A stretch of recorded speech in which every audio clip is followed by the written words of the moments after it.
Here's a question. If you got ill, would you ever let this guy treat you? We're joined here in studio by Winnipeg Sun columnist Tom Brodbeck. There are certain people that we ask the public to really, really trust. We ask them to trust the cops, who have the power of life and death over them. We ask them to obviously trust firefighters, very, very, very similar. And we ask them to trust Tom Brodbeck while drunk. That son of a rat, I'll just call him a son of a rat. I want to call him worse than that, it's family TV.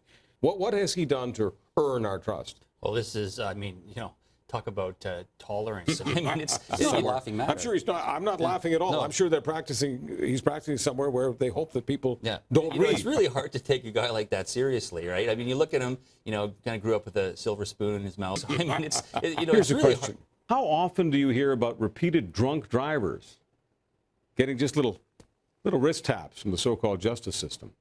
We have 10-year mandatory minimum sentences for the people who use the bat or the knife or the gun to kill you with.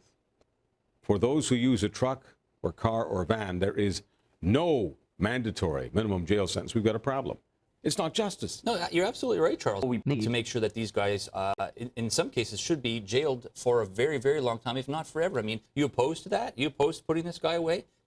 Would you like to see him back on the street? Would you like to see him walking around parks? And this happens throughout the entire justice system. I'd like to see this applied right across the board. I mean, the odd license suspension, maybe some house arrest. He's a good actor, so he's going to be able to act these parts out fairly well, and I'm sure he'll convince some people through his acting prowess. But I mean, and this guy's a phony. I mean, give me a break. Thanks for your nuanced approach. Thanks, as always. All right, Tom Brodbeck, the drunk. You didn't mean to do it. Sharing our Winnipeg studio, he's with the Winnipeg Sun.